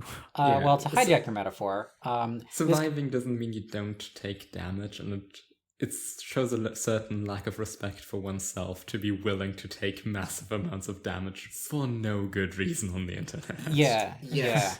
And it's to continue the Dark Souls metaphor, to ride that wave instead of letting it crash. You go hollow when you stop going into battle, just simply. Like, it's not about necessarily that you beat the game. Like, you can keep playing it forever and be alive in the game, but like if you give up, you go hollow. And so and this is why my hero is Homura Akemi, because she doesn't give up. Homura from Madoka. Yes, good example of a person. Well, to me, like that's like the otaku hero mindset. Is like, no matter what, I know there's a solution where everybody can live, and nothing is going to stop me from trying to reach that solution unless I die. And so if you don't give up, you too can become Satan. yes. As Homura literally does. In Dark Souls terms, like, it takes a certain optimism to believe that you can overcome these challenges and eventually win. And the game is ultimately cyclical, or else like, you become like the Lord of Hell. So like, it's not that it's about achieving an ultimate victory so much as just like, you didn't go hollow, you rode it out to the end and you saw whatever it is there. Yeah. So like, I think that the fear of the consequences of your actions is what will cause most people to hollow. Is that they don't want to go out and fight because they don't want to have wasted their time and then experience the pain of defeat. And particularly like rejection when it comes to like communicating with other people. Like, I'm not going to get what I'm looking for out of the conversation, and I'm going to have to deal with that emotionally afterwards. That's the most difficult thing about communicating, Speaking of a what you want out of a conversation, I do have to like bring us back to the topic for a second and ask, I want to get back to the meandering because that is immensely valuable to me. But just for the moment, looking back at including the Lost episode where everybody else didn't get to see all of that sweet neurotyping content that we were discussing and new insights and shit. Sucks to be you guys. Would you, with what we've presented to you, would you recommend going back to other people who are only watching this episode and watching the rest of the podcast for our journey of discovery of these various ideas we present? I think, if you're getting any utility out of it, then yeah. Like, I think all of this stuff is interesting for the reasons that we've talked about of, like, if you keep phrasing it differently, it'll reach different people. It'll mean something more. It'll make it click a little bit more. There are people who just, like, I show them the chart and they immediately get it, and people who don't get it even after a lot of explaining. So the number one chart to me for that is what I truly think of as the circles theory. Not the circle theory of autism, but this one. Okay. Fine. Yeah. This is the one where you show it to people and they hopefully just get it. And it's something that I touched on a little bit in the other episode, is that, like, I have been less so like grilling people about their neurotype and more so interested in just like, do they think in words, images, or sounds? Mhm. How does that like manifest? We talked about how like Vizzy literally like sees the words as he hears them. So like, he that's a really cool visually bit. is looking at words like all the time, and therefore has more control over the words that he says, and you know, makes them more sort of precise, and just like picks up on he remembers what you say, you know, like exacting words because he's looking at it twice. Yeah. And he's bringing in different areas of his brain to process what he's hearing and what he's saying. Yeah. Like right now, for the folks at home, it's not like speech bubbles exactly. I'm not looking at a whole sentence in my mind, but I'm able to like flex the front of my brain and see one word at a time, only that word, in like this augmented reality layer behind my eyes, flashing as I say it. If you need help trying to do this, just pick like any kind of text bubble or like video game dialogue box, like that you know well enough that you could picture sentences appearing at that rhythm and just, you know, visualize it. And it's so cool. That kind of stuff where I like learn about the particular ways people think and how they internalize messages. Like, I think the bedrock of my thinking is that as a little kid, I watched a shitload of sing-along tapes. So to me, any kind of like singing mnemonic device, like I remember melodies very, very easily. I hear a song once, I remember the melody forever.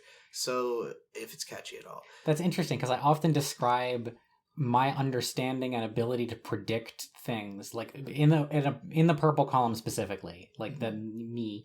I feel like I am able to pick up on the music of what is happening, and therefore I like once you tune into it, you know what note is supposed to happen here. You can like it's like jazz. You pick up on it, you feel it. Yeah. And that when. That's also how I sort out when there is a misunderstanding, because something is not lining up. I can tell that there are notes out of place here. And so even if I can't like make it literal in that exact instant, I can tell that there's something that's worth investigating because there's a discordance in the music. Yeah. I think of mine is like lighting. Like it's like certain conversations you can walk into the room, so to speak, and it's like, okay, the lighting is all wrong, or I'm not used to this. It's like I get what you mean by that. Yeah. Like it's almost because like when people have certain expressions, the shadows are going to cast on their face in a way that's like, you know, oh, well, people's faces aren't supposed to be shadowed like this if they're feeling good, you know? Yeah, and it's like if you have a room that's like, you can light it in different ways and it'll be totally different and communicate something totally different to you. For sure. I think anybody who, like, people who are more, like, aesthetically sensitive are more likely to have, like, tightly controlled lighting environments and stuff like that. Like, very, like... For me, I tend to just be in like low lit rooms in general. You know, I'm not paying as much attention visually to what's going on as much as I am just like trying to internalize what people are saying, and also just like, you know, listen to Montero in real time in full detail in my head. Like the way that like songs are in my brain is it's the whole song. It sounds exactly like the song. It's playing in real time. It's just there, hanging as I have this conversation. You ever hear multiple songs like mashing up together? It can be that way, but I mean, it can sound like fuck. Like if I really get into like a dizzying, particularly with songs I don't know that many words to, where it's just like soundbite repeating itself over and over again, and then just kind of washing in with other like chaotic noises and stuff. But I also will like use like if I don't like the sonic environment in my brain, I like make an effort to think of a different song. Like let's get something else in there, and like it can get to a point of being like radio tags where it's just like those chaotic sound collages, like just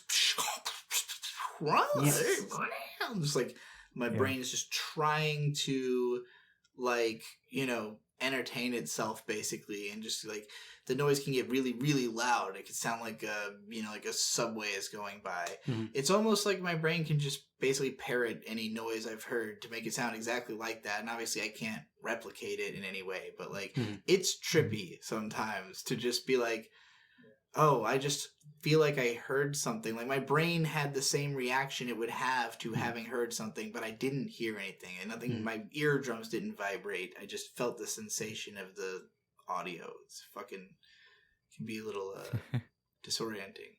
Do you feel like you got a specific insight where you were like, oh, yeah, that, out of this experience that we've just had together for the past 3 hours? Yes, there was something, I don't remember if it was in the first, I feel like it was in the first podcast where I was talking about, I had some kind of realization. It'll come back to me, I know, because they always do, but... We can put it on screen if you send it to us later. Yeah. That's fine. It would be better if it was an audio, but don't sweat it. I definitely, I like some of the charts, the presentations of, like the dot based one, and the idea of calling it, what was the one with the chaos and order? Oh, artificial and It's natural. called chaos theory. No, actually not that one. I want the one with, no, let me look through these for a second. This? No, the other diamond shaped one, that one. No, not that, never mind, I'm dumb. All right, the one that looks like energy drinks? No, it had more detail than this. It had There is a diamond-shaped one that has artificiality and such. It's called chaos theory. Yes. Is that the one? Yeah, the scroll one. The We scroll talked about one. at the Yeah. very start. No, It's no, not no. in The one that it's not has in Budget Post, though. it has 4 quadrants. It's not a. It's Oh not yeah, a, it is. Wait. 4 that quadrants. one, Yeah, here we network, go. Expand, order, drive. Entropy structure 2 Yes. is what I have it listed as. This is the one I like because of the fact that it implies what each person kind of causes by having the way that they are. That like, you know, what like that the pure instinct person vitalizes something that then is actuated by the next, that is then implemented, that is then codified, you know, and like even if it's not that everything is happening in that order specifically, it's just like this is the role this person tends to fulfill, is they will cause this, like I will cause augmentation because I am, you know, I'm like the new type, constantly looking for experimentation and new ways to express whatever I'm trying to think about, but I'm not on the frontier of like finding these completely insane connections that nobody would ever think of. I just get why people are doing that and then can, you know, augment that into something further down. But like, I am not at the stage in the pipeline where I'm taking stuff that's already been augmented and then studying how that happened and analyzing it. You know, I can do that as a, you know, when I make analysis videos, it's closer to that. But, you know, when I make art, it is more of the augmentation variety. Right. Yeah.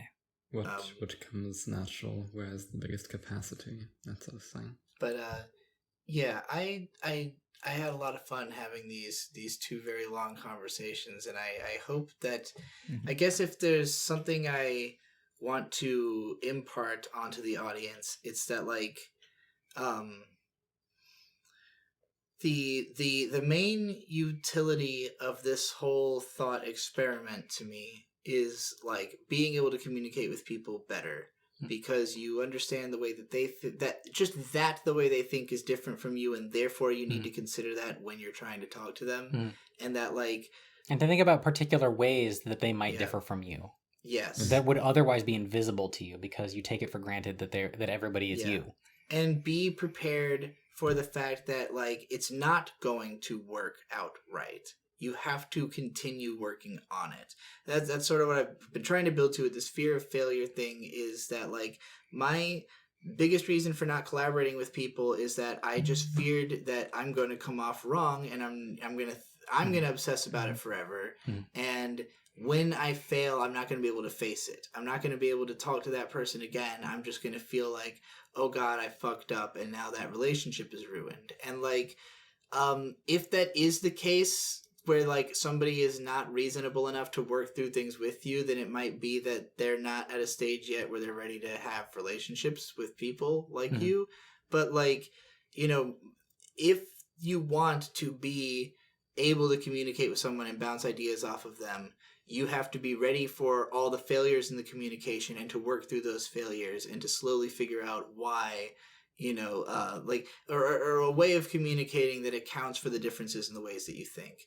And that was the struggle for me, is I just didn't get why I just thought people were disagreeing with me because they had different information, or were interpreting the information differently. And the reality is like, we're just not even on the same page in like how we are thinking about stuff in the first place. And like, understanding that made me take a lot less for granted in what what level of conversation I expect people to be able to keep up with from me. It made me appreciate that the reason that my like very hardcore fans tended to be one type of person is that they're the ones who instantly get the way I'm talking, because it doesn't have to be made into something that they can understand. And so now I take the approach with everything I do of like, okay, well, how will this type of person take it? How will this type of person take it? Because if I want everybody to get something out of it, then I have to account for everybody, Or if I am trying to be particular and just reach one type of person, do that with a full understanding of what that type of person needs, And the neurotyping chart helps you do that. You can say, oh, you're a very lateral person. Let me try to communicate this to you in a very lateral way, But the thing that I know people just do it for fun and laughs, but like the thing I always feared the most is that people will get too into like identifying with their quadrant and stereotyping, and like you see a lot of that happens all over the community, which is why I don't participate in the community, because I feel like it's anti-productive. It's bound to happen, because it is anything that presents a structure with labels, people will immediately turn into a hierarchy of some kind. They'll find some way to have social power through it. And because we're all colonized by the way that the world is right now. Yeah. We talked about that last episode, how there's such an amount of sort of overseer memes. Like this category didn't exist. People ascribed it to themselves. There were some trends, someone noticed it, and now there's stereotypes about a group that previously didn't even exist. It's terrible. It's dreadful. Yeah. One of the jokes from a previous episode is that like overseer being cultivate, it really lines up with them being groomers. That's really funny. But that stereotype is not real. Like that's a mirage. Yeah. Most stereotypes aren't real. Yeah. I think I like the dot-based version of the chart, and all the ones that try to give it more abstraction, because they lead people away from being able to like do all that, to be able to say like, oh, I'm an overseer and overseers are like this and people like this are like this. And it's like, it's meant to be much more vague and much more of a thought experiment and not like a way of labeling yourself.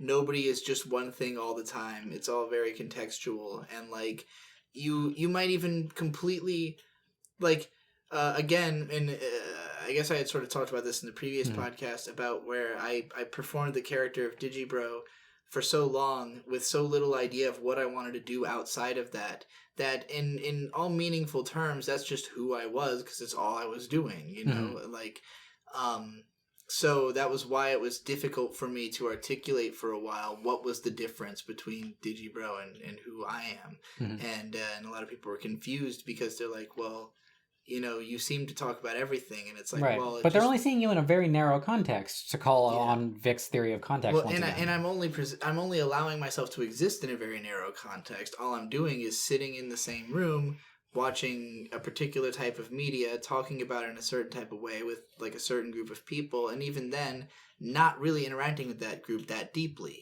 deliberately keeping it all at arm's length, because I don't know how to have the deeper interactions that I would have if I met those people in person. I wouldn't know what to do with them, and like coming to your house, I know that you are somebody who like builds things and makes stuff. I'm interested in that, not just because it's neat to see like what you can build or what you can show us. That like I knew that the effect it would have of Bird, just like seeing the stuff that you have. It's like, oh, now I know I can do this, so I'm going to. You know? Yeah, it's inspirational. Yes, more than aspirational. And that's and just seeing how it works right away firsthand and going, oh, okay, I know exactly what you did here. Like now I get it. I want to show him my rope clamps because that's one of the things that I do on my channel is try to find the ideas that have been lost to the sands of time and dredge them back up again. That's why I built that saw the way that I did. That's where the rope clamps came from. And you would have no idea that exists otherwise. But it's, in retrospect, it looks obvious, which is like one of the hallmarks of a really cool idea. Yeah. But like my mentality is like, we've had our heady conversation about neurotyping. I'm sure we will again one day, but if I were to hang out with you again, I want to build something. Yeah. We're doing that. Point. Like, and this is a creation in and of itself, but like, I'm a very, I'm a strong observer of the 80-20 rule in the stuff that I do. So my mentality with this project was like, I already put in an amount of work that is like too much for me. Yeah. So if anybody else is going to get more out of this, I'll let them do it. And that's why I was excited that like this whole community developed, that you guys have a podcast and like people really ran with it. Cause basically I was like, I got to a point where I said, until I talk to like a neuroscientist, I don't really know where to go with this, and like I've been everywhere that it has been taken by you guys and stuff you've shown me. I'm like, okay, yeah, this all makes sense. This checks out as a way to take this, Yeah. So, yeah. Just right. That as an upvote to the work that we've done feels like it's. I don't need the validation, but it is really nice.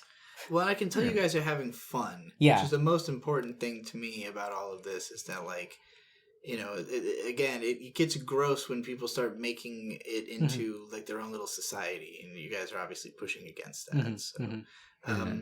All right. We have to wrap this up because I have to go see Butthole Weeb for too long. Yeah.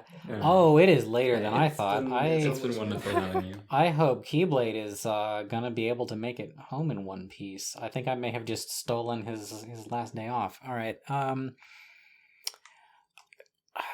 You wanna do some channel plugs because we lost that in the first one. Yig Studio, YGG Studio is my main channel for anime content, and the Void Gazers podcast.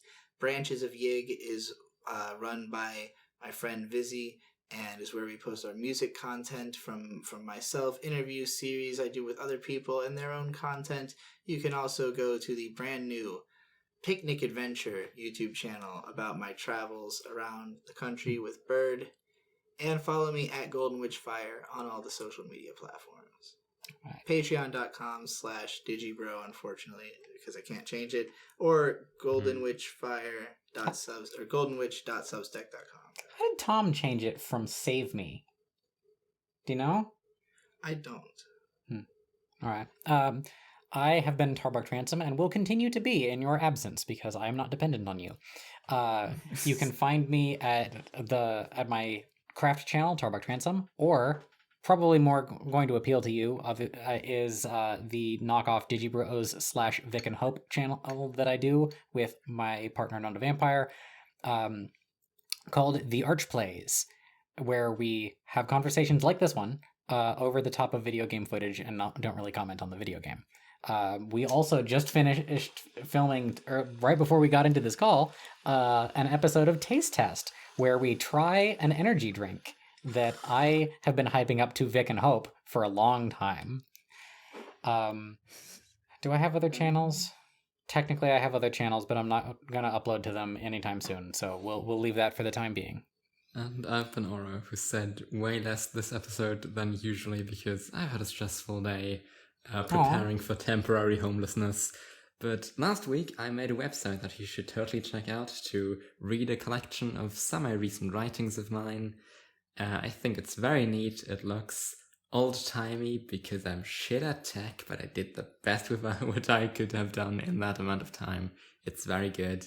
Go there. Ouroborista.neocities.org, I think. I'm pretty sure that's right. I didn't know that was happening to you. We should talk about this at greater length when Okay. when we're not trying to end a show. Yeah. I'm Urcoy. You can find me Uranium Coffee on Bandcamp, SoundCloud, and YouTube. I want people to listen specifically to my album Emulator, I think. I've told people to listen to my music, but like that one specifically. I want more people to experience. I like albums. I like making albums. Trialofthegoldenwitch.bandcamp.com also. That's important. Yeah. The Perfect Rapper LP is my latest, which is also on Spotify. Mm-hmm, mm-hmm. Yeah. Listen to both of those back to back. His first, then mine. Yeah. All right. All right.